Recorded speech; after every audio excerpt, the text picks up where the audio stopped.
Hello and welcome along to Under Construction. I'm Donegal Callan and I'm delighted to be joining our host Pat Moore. Pat, how are you? All good, Donegal, yourself? Did you miss me? I missed you loads. Of course you did. There's such a sad time in the last 4 weeks without you.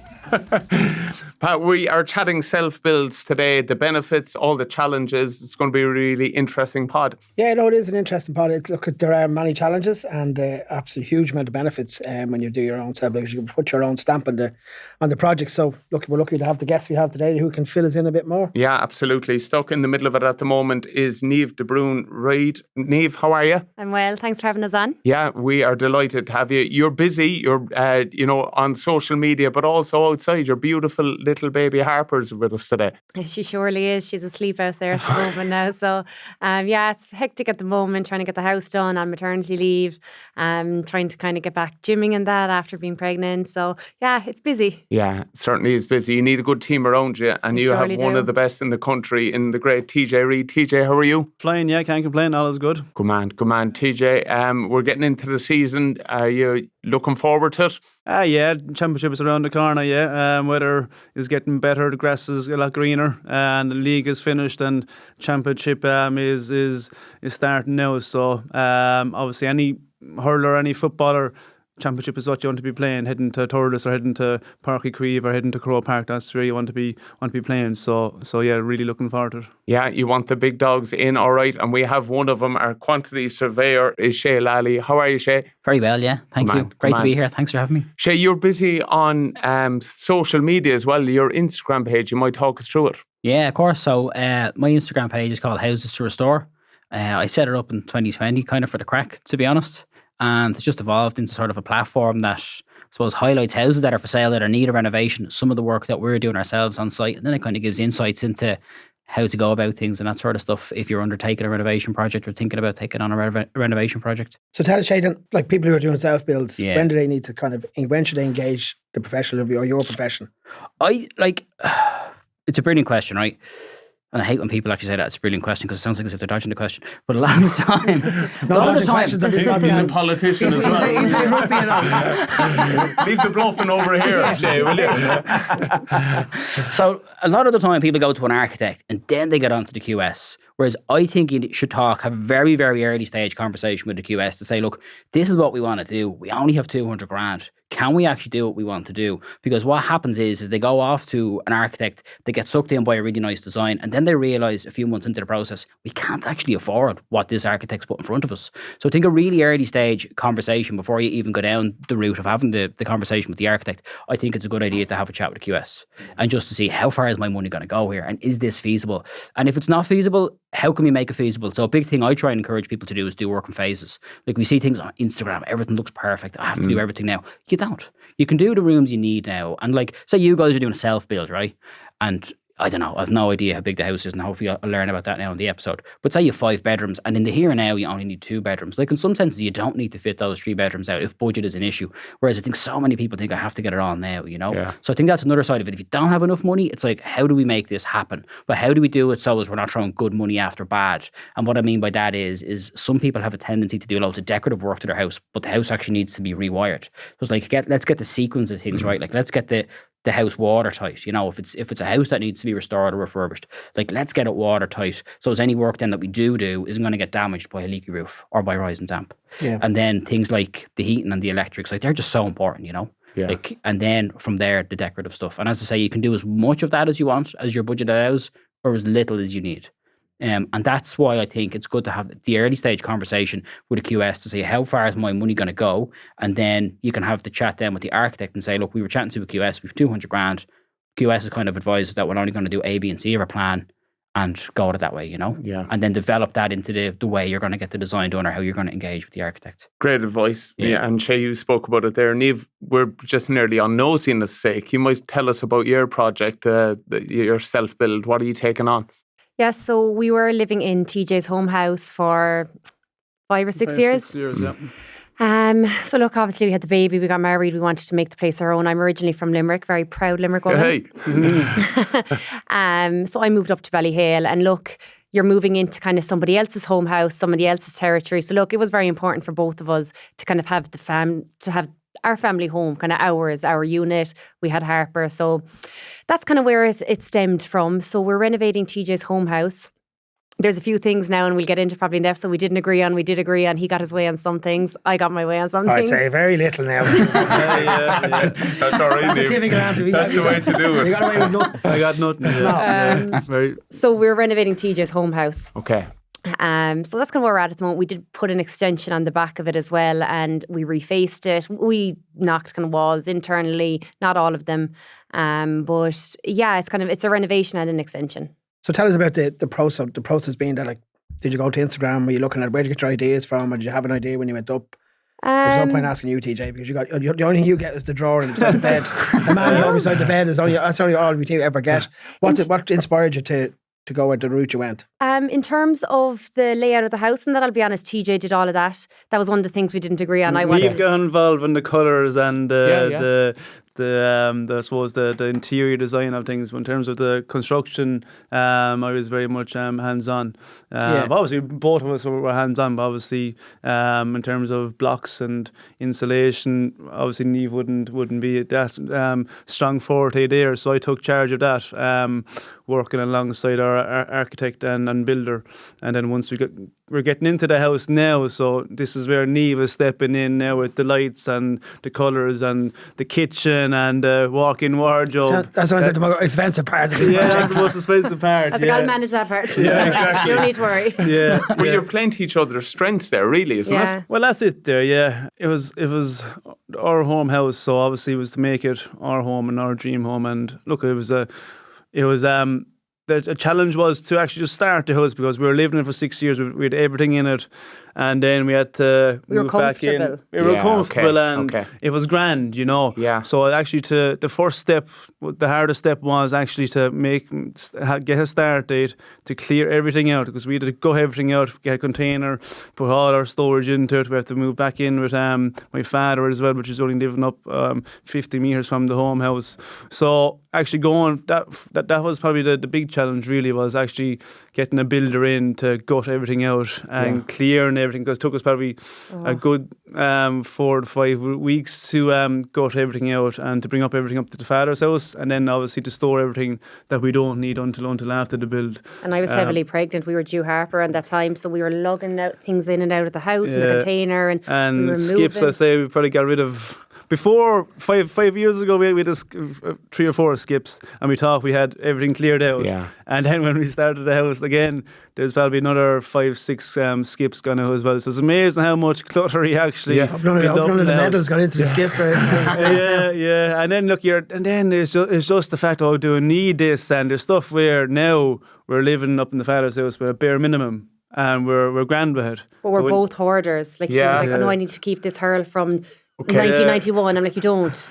You're not going to use it again. And I have jerseys from Harper might use it. Yeah. And you probably know yourself, don't you? I have jerseys there from back 10 years ago. No, I want this and keep this, and you really don't. And it's in the container now, and I haven't seen the stuff for the last 5 months. I get tough with my nieces and nephews, because Jenny, my wife, is always saying, give that to your niece Siobhan. She's playing a good level of rugby now, and she'd love it. And I'm there. She'll have to earn her. Yeah. You know what I mean? Like, there's no handy ones here. No. Your man with a full room would have been saying, exactly. Give it to him as well. Shay, that can be a hard balance, though, for people undertaking a project. Like, you listen to Niamh and TJ there, the emotional involvement as well of the house. You know, it's where TJ grew up, all the happy memories as well. And, you have to get the dynamic in that right. Oh, yeah, that's a big challenge. Yeah, I guess, to be honest, a lot of the projects that we're actually doing in our houses, people have bought. Okay. And they bought them, and they've seen them either on our Instagram page or whatever, or my Instagram page, and they bought houses that don't necessarily have that emotional kind of affiliation to. So there's a lot of that, and the project we're doing in Drumcondra is actually a medical centre, so there's no kind of emotion to that. But yeah, totally, I can imagine that it is tough, very Just tough. Yeah. Back to you guys, what did you notice the difference in relation to sustainability and insulation and heat pumps? Where did you do your research, or where did you? I'm looking at TJ. Yeah, exactly it. No, it'll happen on the inside. I could just wait for it. You're like me, Niamh. Why is the water cold? Yeah. even on the inside, when we went to the inside, we'll ask you in relation to the colours and the Vogue and all that. But I'm interested to see, because, and Shay, will you know, like, buildings have moved on immensely in the last 5 years, from totally. insulation to heat pumps to solar panels to PV panels. So where did you come in that line, or where did that come from? It's really, lucky enough, my age group have been building houses over the last probably 3 to 5 years. So I was lucky in that department where I could bring them, and obviously, you'd be going in checking their houses and looking for ideas that way. And my brother recently built a house in the last 5 years, and he put in air to water and stuff like that. So obviously having those close friends and on. I could voice my opinions off them and to get opinions off them in terms of, do you go air to water? Because we had a home house, insulation wasn't a big thing in a home house built 40 years ago, the cavity walls. But it didn't exist then, really, in fairness. Construction has just changed, And, we were healthy, we wake up in the morning time in November, December, and if you breathe, you could see... why are you telling people this? But we've all been there. We've all been there. And that was life back then. It was tough and it was hardy, and it was the way you're reared, So obviously now it's insulation now, and it's all sustainability and that. But lucky enough, good few of my friends have built in the last couple of years, so I've asked them for loads of opinions on air to water and solar panels and whatnot, and then you just have to make your own decision then as well, because you can ring 5 to 10 different lads and you could be still in a rush over it. So you just have to you have to see what's going to be there in the next 5-10 years. Whether there's no certainty oil will be here in the next 5-10 years. So obviously with solar panels and air to water is the thing now, but in 5-10 years time there might be something new as well. So you kind of have to go with what modern time and is happening and what trends are staying as well. The Burr rating, chat to us a little bit about that. That's something that everyone is just so much more conscious of. Oh my God, just because of rising fuel prices and everything. So obviously when you buy a second-hand house, it comes with a BER rating, A lot of houses that were built like in the 40s, 50s, 60s, have a really low BER rating. Like the 6 cents every morning. Exactly, And the fur going 24/7. So people are more conscious of it, and that's been like the kind of focus of the conversation. And I know you guys are in the process of working on something behind the scenes that is related to that and how you can stretch your budget and cover certain things, which is absolutely class, But essentially, I think when people say BER rating and they're intending to stay in the house for 25 years, it's like, lads, the term BER mightn't even exist in 20 years when you go to sell this house. How are we going to make this house warm and cozy for you to live in, comfortable and cheap to run? And I think when you put that emotion into it, people start thinking of it differently rather than some sort of science experiment and saying, oh, well, I have to get this letter from G up to a B1 or whatever the case may be, Yeah. So I think that's a huge part. And obviously then people are doing the stereotypical things. They're insulating their attic. That's a huge one. They're upgrading their heating in some shape or form. They're putting warm board or insulated plasterboard on the inside faces of all their window walls, if you like. They're changing the windows and the doors. They're putting external insulation. Yeah. External insulation, that's another one, Some people are insulating the floors. So it just depends. So people are definitely way more focused and conscious of it now, absolutely, and they want it, Whereas I don't, even when I first started the page in 2020, I don't even think people were as aware of it. I think just in the last little while, because costs have gone up so much, people are much, much, much more focused on it. They're talking about it. They want to know about it. They're interested in it, Yeah. Niamh and TJ, how much of a measurement tool was it for you starting out? You can take this one, DJ. I love it. It's like, that window looks nice, we'll take it. Yeah, done. Look, it's a big thing because obviously we spent long enough in the house in the freezing cold and lugging in plenty of coal and sticks into the stove. So look, it was to make the house as cozy and warm and friendly as we could. So look, we went triple glazed windows. Again, builder, I would have been happy with double glazed, but the builder went with triple glazed, just with better insulation and that. So we said, right, okay. Then obviously insulation was obviously the smart decision, obviously.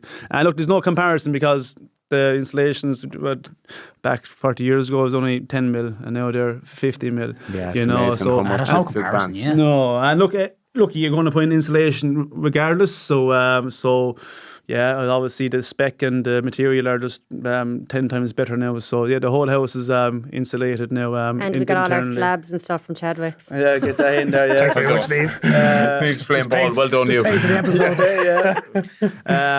But yeah, and then obviously look, we looked at insulation and then we looked at ventilation as well, because again, speaking to friends and family members that went all in insulation, and the one thing that they did say that the house does become uncomfortable at times during the summer. So the ventilation is an important piece. Too warm. Yeah, so we put in again. It wasn't the budget again. Seamus right now went to. So what I said not to put it in, and I went down and it was up there. So you put a ventilation system in. Yeah, so Spot he said, on. "What do you think about a mechanical ventilation system?" And I said, "No," because an extra couple of thousand.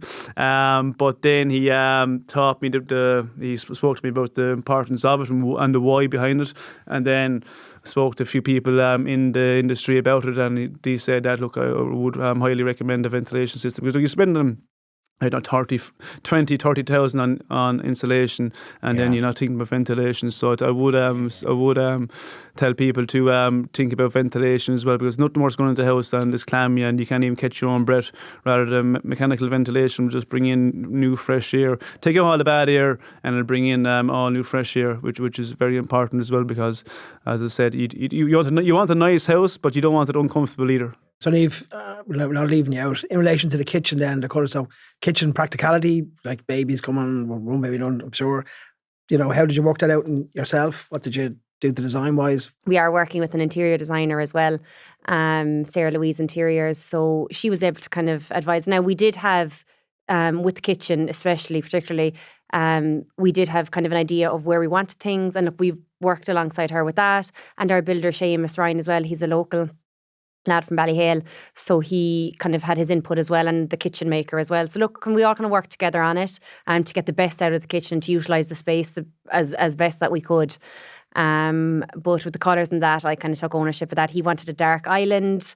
I didn't, so we don't have one. Yeah, I want the blue. I like blue. And it's interesting. How did you, the interior designer piece, how did you find working with the interior designer? What benefit do you believe, if someone's listening to the show and they're thinking about an interior designer, what kind of benefits is there in that piece? Yeah, so she was great, or they are great, in terms of things like the electrics, where to hang lights, because a wall light will be going there, or there's a piece of art that I'm going to hang in our living space. So advising if we could put an electric wire above that, like we wouldn't have known, or wouldn't even have thought about that.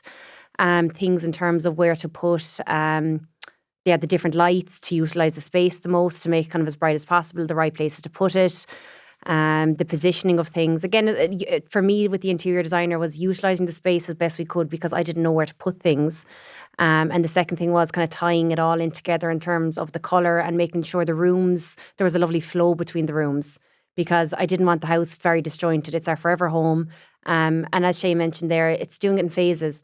Like, it's a 4-bedroomed house. We're probably not going to do all 4 bedrooms at once. They don't all need to be done at once. So it's just about doing it in phases and things like that. So we worked with the interior designer, actually kind of helped a bit on that.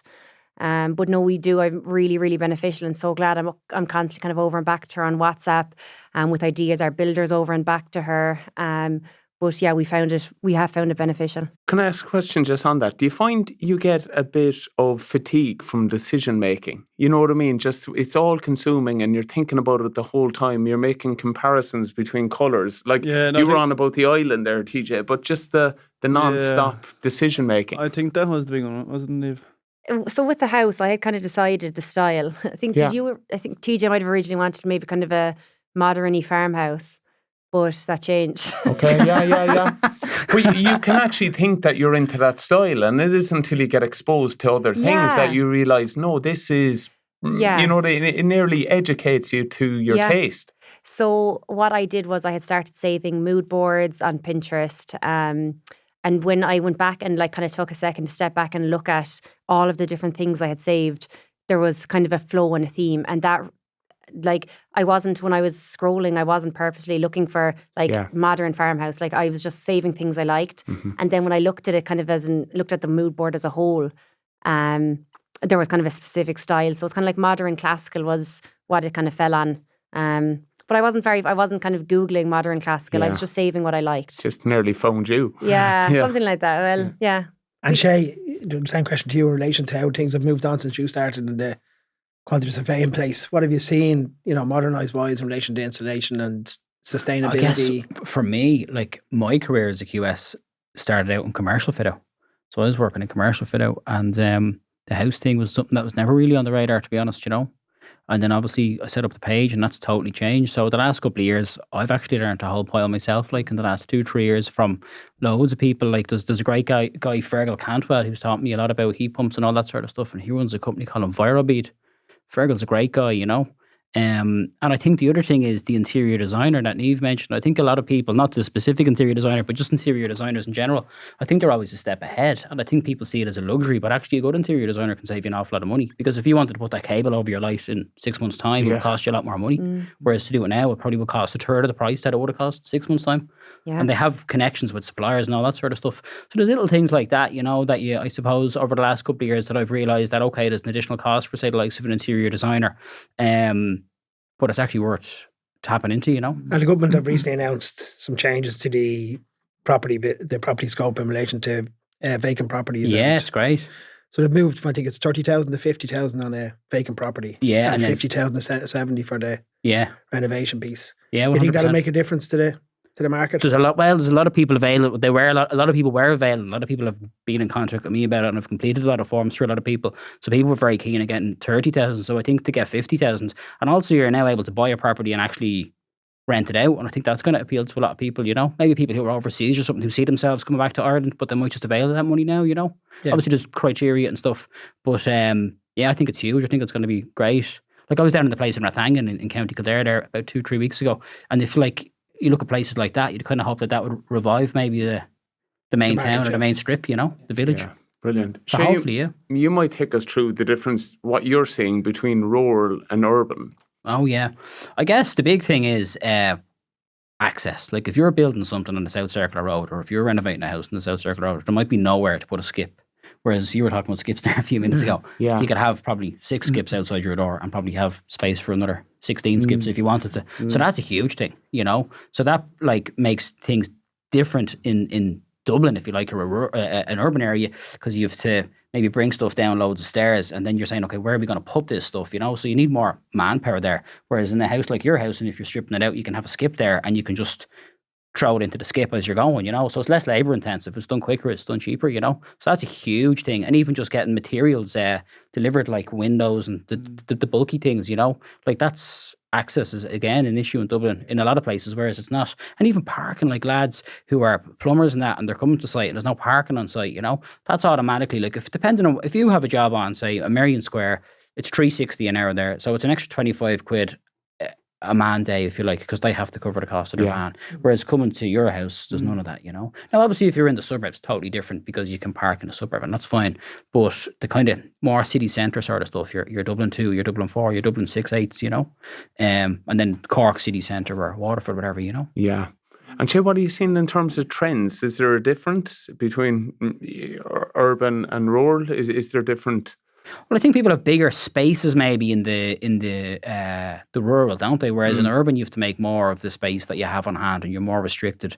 Whereas I guess in the rural, you have a bit more scope, maybe you have a bit more space. Yeah. So that's a huge thing, I'd say you're seeing quite smart ways to use space. Oh yeah, 100%. Yeah, and I think RTE Home of the Year that was on, that was a great example of some of the properties that featured. They were tiny, absolute bijou houses, and they had everything in them. And I think it makes you realize, you know what, you don't actually need loads of space. You just need to be really crafty and use the space that you have on to hand, And you also see loads of people and they extend, and then maybe they might have an existing living room to the front of the house, and that's just totally ignored. They don't even use that room, and they just live in the extension. And it's like, lads, did you not think of the space they actually have? To see how you can actually reimagine your existing space. Just maybe don't watch those programs with your wife. That's all your partner. That's it, your wife or partner, because it costs you money. You need a good room though, Shay. You always need a good room. TJ, what have you found the biggest challenges since taking it all on? Moving out. Yeah.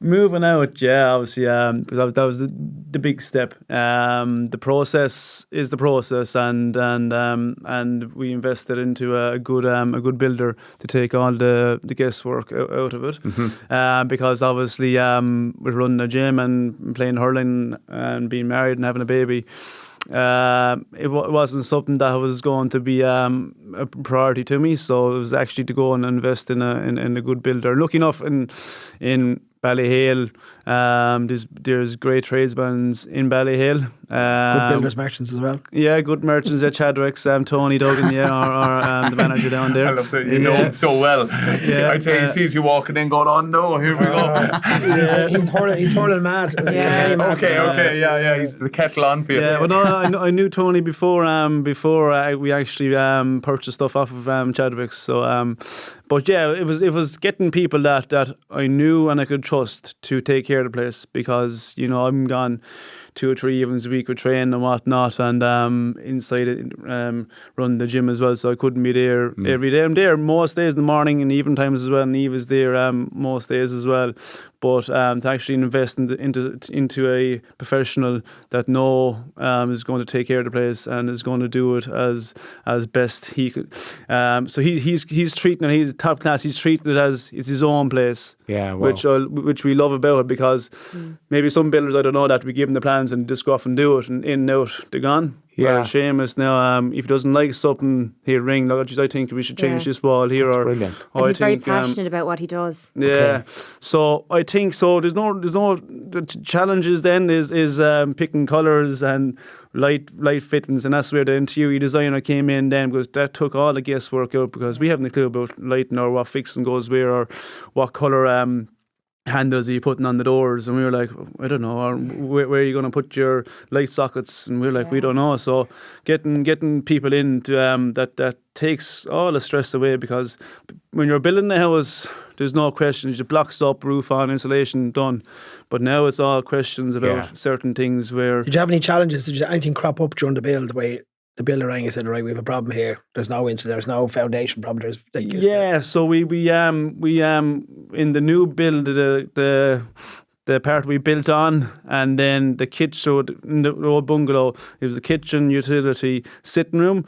So we knocked all those walls. So it was a big kitchen area. So Seamus then thought about putting underfloor heating down. So then that was the challenge. We had to dig down. Then we'd get a little digger. We had to dig down the floor and to pour concrete and insulation and get the underfloor heating on.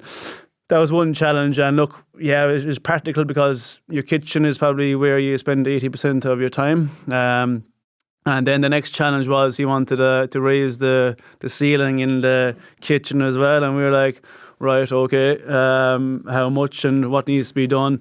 How much all is these the first amazing question? ideas, and I was like, do them all. And TJ's like, hold on, go for it. The gym's only open 24 hours. So he did. So we thought that we'd be able to keep the house and just take a bit of the lats off and maybe go up, but no, we had to take the whole roof off, and we went up to a vaulted ceiling now, which is 10 foot, which a normal roof is 7.5, 8 foot.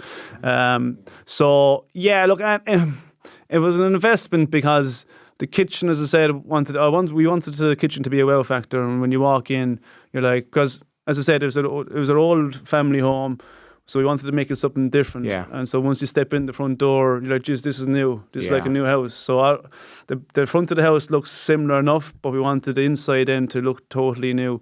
And look, it cost a few bob. But obviously when you're doing your home house, you're investing. Do it well, you do it well, because it's people might have a short-term memory, but it's long-term. You're talking 30, 40 years. So that's why we made a decision. So they were the two challenge. Other than that, it's just knocking a few walls and building studs back up. But that was the two main things. But enjoyable as well, because we were heading down now and we're seeing it, and there's a bit of pride in it, there's a bit of passion in it now, and we're seeing we're seeing the changes there now. And as I said, then when the family walk in, then they're able to walk through the rooms. So that's where I stayed and whatnot. Yeah, brilliant. So that's where good memories. Yeah, good memories. That's the great thing about construction, though, isn't it? It's so visual, and like, I'm a really visual person myself. That's what I love about it. It's like what you're saying there. You see a visual transformation, It's just, it's great. Like, and it's like that. You go for a walk and you think, Jesus, look at all the work the lads have done in the last week or so, and the transformation it makes. It's just amazing.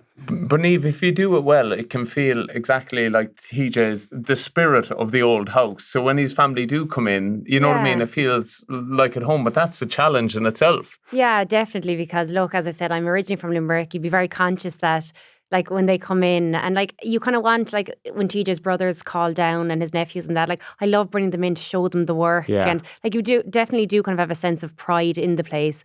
And again, I am very conscious that it would have been their home house. So like when they want to come down to see the bits, I'm like, God, I'll go down, I'll open the door, let's have a look around. And his brothers are really, really into kind of the house things anyways. His brother had recently built in the last few years.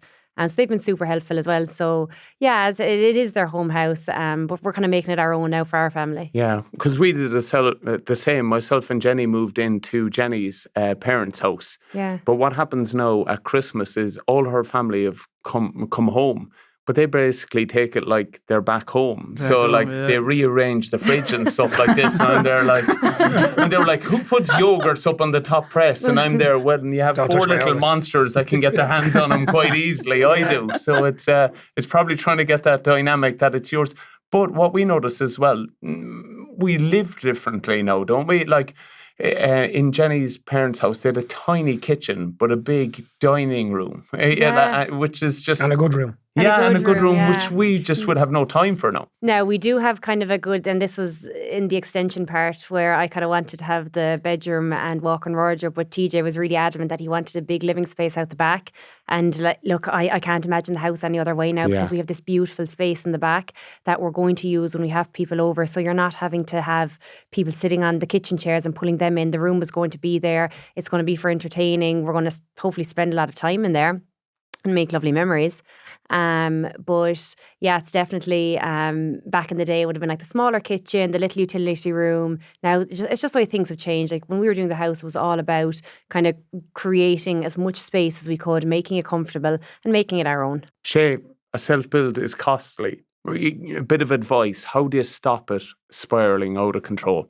Oh God. Now we're getting to that hard issue, Shay. Did you write that question on the list? No, I just read it out. Pat put it down on my notes. He was too scared to ask. I think you need to be strict with yourself though and say, what do I need to do in the here and now? Like the electrics thing that we're talking about. Get those things sorted, and then maybe I won't say compromise on the fixtures and fittings, but like a utility room is mentioned there. Maybe hold off and not fitting utility room presses and fitting them maybe in 6 or 12 months' time when more money becomes available. So I think you have to have your priorities, like what we were saying. If money is an issue and you're going to have to phase the work in some degree, there's some things you're going to have to sacrifice along the way, and in some senses you're better off not doing some things like not fitting the utility presses and then getting it done in a couple of months if it means you can do something else, or if something crops up and you realise if you're working with an old house and you realise you uncover something and there's a bit of foundation that needs to be redone or a wall that needs to be rebuilt or there's a structural issue, or you realise the roof is actually knackered and that has to go, and then you're in trouble money wise. That's how I'd approach a situation like that. Niamh and TJ, how are your negotiating skills? How have you found that side of it? I could tell you they're very good. Well done, good on you, Niamh. I laugh at this now because I let TJ manage all of that side of it. He worked in sales before, so I let him take that one. Yeah, I made a decision to myself, just ring one or two people. Don't be ringing 5-6 different people because then you're probably going to only waste time, and time is money. So I got 2 or 3 quotes, and then just obviously seeing the best price, and obviously the cheaper price mightn't be the best decision either. Obviously, you can get cheaper products, but again, you might be spending more money in the long run in terms of fixing things back up. But yeah, look, there's always a deal to be got, and we probably saved a couple of €100 or a couple of €1,000 here and there. But again, you could waste time ringing people each week, and you could lose 2 or 3 weeks very easily by shopping around and pricing people. And the way things are, majority of suppliers now, there's not a whole lot of difference unless you're getting a way cheaper product, and then then it's not price by price. So on that, we had good tradesmen, good suppliers, and then we trusted that we're getting the best price as well, and then just going for it really, because I said you could waste weeks and months there by by looking for price rather than going by good people. That's a massive part of it as well, though. And you speak about your builder as well. There is that trust element of it all. That, I ring him as well. Look, I got a price for this, and he said he'll say, yeah, look, that's decent. Yeah, look, I think that's a good price. Or, geez, that's a little bit expensive. Look, I might know a guy that I might ring there and get a second quotation, and and then there could be a couple of €100 there in the difference, and then. You ring back the first person, he said, look, hey, you need to sharpen your pencil there. And then he might do something on then as well. And then you might go back to the second person and you might get a few more bob off him. Cut this space for the interview immediately. There's only one price. Absolutely. TJ, you might tell us a bit, because you're not on that's the thing, is a free lunch. There's a bit about the gym and what's it called and how's it going and how did you get into it and why did you get into it? Yeah, it's called TJ's Health and Fitness. I've no ego, but obviously look, it's a brand name in Kilkenny, so I obviously with a gym in Kilkenny, my hometown, so obviously used to keep the name simple. But just 6 years ago, it's a health and fitness club. It's 15,000 square feet.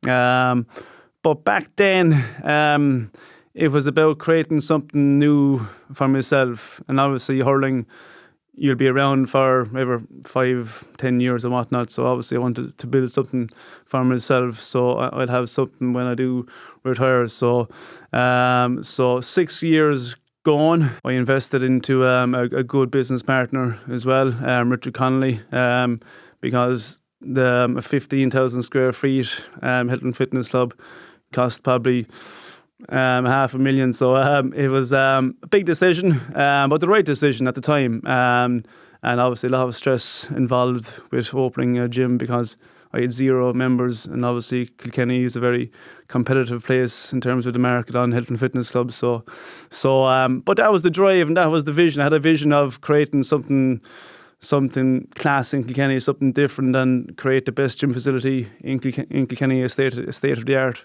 premises. And because I knew there was a market there for it, so we started the online business as well. So before COVID, we were thinking about going online, or will we or won't we?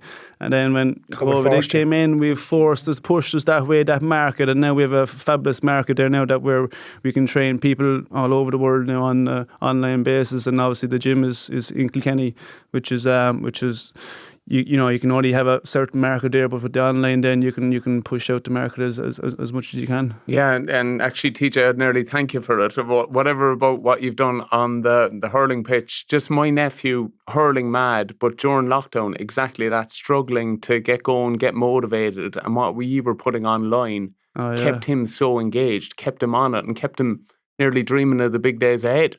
We made it fun, so each so trained every Tuesday and Thursday, and really look, it was to I like doing stuff and I like creating stuff, and I'm very I have a good creativity, so I wanted to do something that's going to obviously benefit me by occupying time and effort, and at least I had something to look forward to on a weekly basis, because each week then I had to get prizes, spot prizes, and then I'll tell you, it was very high tech, so I used to be in the background with my phone with the championship song up to the mic. Brilliant. Brilliant, Niamh. But Jay was the Sunday game anthem was the lead into it, and look, there were kids from all over Ireland, and again worldwide as well, tuning in as well, and again giving those people spot prizes as well was great to keep them active and keep them going over lockdown as well. But no, that was great. I really enjoyed it because and it kind of took off. Like I think they only intended on doing it once or twice, and people kept being like, "When's next week?" 100%. I thought COVID was going to last 6 weeks. I had to do it for. Didn't we all? And I had to do it for 3 or 4 months. I was like, "Oh my god!" But it's cool for like if you're an Irish person living abroad, and then for your child to be able to tap into that. That's why I haven't come across it until now. Like, but that's cool. Fair play to you. Have a look for Donica's video. It's out there somewhere. Stay away from Donica videos. It only ends in one bad one. Niamh, tell us, how do you manage it all? You mentioned like how busy you are, your beautiful family with Harper, but the gym. I know how much time things like social media can take up of your day. How do you keep a hold of the daily grind? Yeah, look, probably why TJ and I get on so well. The both of us are so driven. Like, we can't sit still. Like, it's very rare that we'd stay out in Ballyhale for the day. We're always up, we're always going, we're always working on something. I think that's just instilled in us from both of our parents, I think. So to me, people often say to me, how do you keep going? How do you do this? How do you do that? Like, I don't really know any different. It's both of my parents, if you know them or met them, they are extremely driven as well. And when you surround yourself with people like that, and that would have been my upbringing as well. But as I said, I'm on maternity leave from work at the moment. I'm just enjoying spending as much time with my little girl as I can. Don't get me wrong, it is like it can be tough work when especially they don't sleep, but she looks at you in the morning there, her little face, and you're like, oh God, I can't be cross at you. But I'll be cross at you, fella. Somebody else gets the blood Yeah. No dinner, no cups of tea. But yeah, look, with the social media thing, that, like Shay, it started out for me a while back as a bit of a hobby. I very much always said about my social media and my approach to it, like, I have no plan in terms of I'm doing X amount of reels a week, I'm doing X amount of posts, I'm doing X amount of stories. I don't have a marketing plan for my social media. It is very much based around my lifestyle. Like, I don't post on my grid that often. I don't create loads of content. I come on and I talk about real life. I talk about if I'm going to the gym, if I don't get to the gym, like my struggles with the baby not sleeping, the house things which I enjoy, like going to events, getting dressed up, doing like the glam side of it. But again, there's no marketing approach. I don't enjoy it. I tried that for a while, being more structured with it. I didn't enjoy it. Like, social media is very much for me. Share as I go. Yeah, I'd agree, yeah. I'm the same. Like, yeah, so just share as I go. No structure behind mine at all, to be completely honest. Apart from one structure behind mine, and it's to have a house that's for sale, that's in turnkey condition every Sunday. That's the only thing I try and do. Okay. That's all. Shay, to be fair, you're quite clear with your goals for it. Like you mentioned them earlier on when you set out for it, and there's another one. But maybe just advice, because everyone seems to want to show that side, especially when it comes to, self-builds and... Like, I've been down, like, I'm like TJ in a sense. Like, I have a few other things on the go outside of construction. Like, I have a music education company that's really successful, and we teach kids in schools all over Ireland, and it's something I don't really bring to the fore through the Instagram, but I have that like 12 years now. So I'm like you guys in the sense that I'm always on something. But I've tried other things like over the years, and some things you try really hard at doing, like what I said at the start, and it just doesn't come to pass. Like, whereas when you actually just are natural about it and you just talk from the heart and you just say it, what you feel, and you're yourself and you're authentic, and you're not coming up with some kind of bullshitty sort of script, or as Niamh said, like a marketing plan that is just not you, when you're trying to do something that isn't you, I think you just kind of have to have a bit of crack with it, Yeah. And I think because I put up quantity surveyor, I think people expect it to be in one kind of direction and very cost based. One thing I might consider for the page is actually losing that off the word quantity surveyor, because I think people just assume I'm a bit boring, but behind it all, I'm not really. Surely they would see the skill of it as well. 100%, yeah. But I think some people kind of put a QS in a box, and then I don't like boxes, to be honest, like, because I do different things, But yeah, so that's been my approach. I kind of just try and be authentic and just personalize it, and just not be worrying about like how many followers you have, or not being worried about how many pairs of eyes are on the content, or if someone likes a post, or if someone doesn't like a post. You just go with the flow and just do what you enjoy, and like get what you want out of it. And if you're not feeling like posting this week, or if you want to take a break from it for a week, just take a break from it. Don't be putting yourself under pressure to have to be on your social media, If something else happens in your life and you just don't have the time to give to it, or whatever. So what, just take that break. Yeah. Niamh, with the whole experience, the self-build, what advice would you give to yourself starting out, or anyone else starting out on it now? I think just be mindful of all of the different things that you see on social media. You can set these really, really high expectations of all these like houses in the Beverly Hills, and the stuff I was sending him, and he just kept texting back being like, will you dream on, girl? You really have to set your expectations in terms of what you see online. You do need to be realistic as well. If you are in a position to work with a really good builder, and if there are local tradesmen that you can get, like we had Owen Cody, who plays with TJ, his dad did our blocks. We had Joey Holden's uncle, Martin Holden, is our architect. Oh, wow. We leaned into a lot of the local community to help us with the house, and Seamus, our builder, is local. Ah, brilliant. So if you can, you trust them, you know they're not going to do you too wrong. Yeah, but that must be great for them as well. Like, that's pure community, lads, isn't it? You know, like, that's Niamh and TJ's house. It's not voluntary though, which Yeah, it's not voluntary. Of course, but, voluntary. of course, yeah, but there's a bit of care as well, TJ, that they know it's for you and your family. Yeah, and I just look, as I said, like living in Ballyhale, like I always say, there's such a lovely sense of community, and look, the sport has such a big part to play in that. That look, I absolutely love living there. Like, I grew up in the city, and now I'm living like in the sticks. But like, it's brilliant. So that bit of advice, you can lean into local people that you do trust, that you do have relationships with, and then just be mindful of your expectations with your mood boards. Yeah, okay, very good, great advice. Shay, I'll go to you as well. What would your advice be to someone starting out? Oh, I think it's to do your homework. A lot of people are clueless, so talk to the right people and get advice, be it off your friends or off a professional. Talk to someone you trust. I think that's very, very important. And then, like what I was saying already, kind of reiterating a little bit, it's just to see what's realistic for your budget. So as you're managing your own expectations.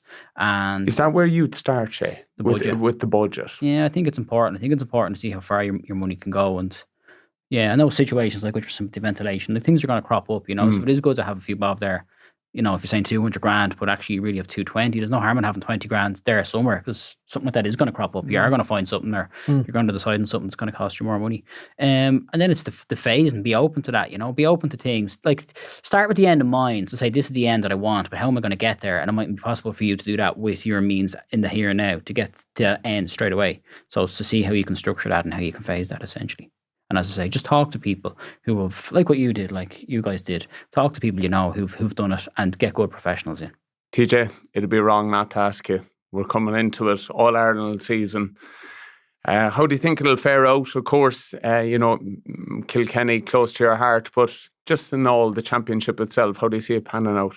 Yeah, look, it's all kicking off now. Munster's hot and heavy there, so it is, and Leinster's hot and heavy as well. So plenty of excitement, obviously, because of the way that the Munster and Leinster is structured. So any loss now is puts pressure on any team now. So. But look, it's starting off. The league is finished. Obviously, Limerick were a step ahead in the league, but I wouldn't be focused on that too much, really, because league is the league at the end of the day, and and championship is different pace, and it's different. It's different. The environment, the stadium, the atmosphere is different, and obviously I think a lot of teams were very conscious of last year, whereas some teams were kind of peaked too early for the league, and then they couldn't peak then for championship. So I think the championship is going to be different. I think there's going to be a few different results. I think definitely. That's the beauty of it at the moment, though, TJ, isn't it? Like, of course, a bit like yourselves, Limerick out in front from last year in the league and all that. But looking at any team on their day, it's so competitive. Very competitively, yeah.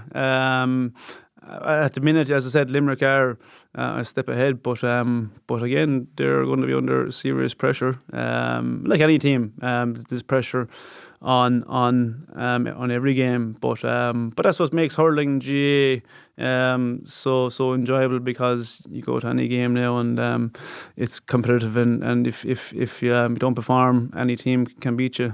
So look, it's going to be an exciting championship. So it is, and hopefully weather will start to pick up as well, and because championship hurling is associated with nice summer's evening, heading to Thurles or heading to Nolan Park or heading to Crow Park. That's what you love playing for, So we used to go the opposite way with rugby. When the ground started getting like that, we were there, get us off and get the hurlers on this. It's not made for us. It is, yeah. Yeah. Lads, we leave it there. Thank you so much, Niamh, TJ and Shay. Brilliant chat, and really, really enjoyed it. You were so welcome in joining us on Under Construction. Thank you so much for joining us. Thanks very much. Thanks very much. The Under Construction podcast is produced by the Podcast Studios for Chadwicks, Ireland's leading building merchant company, where you can choose from the best products and expert advice to get the job done. Drop into any of your local Chadwicks stores nationwide, or visit us online at chadwicks.ie.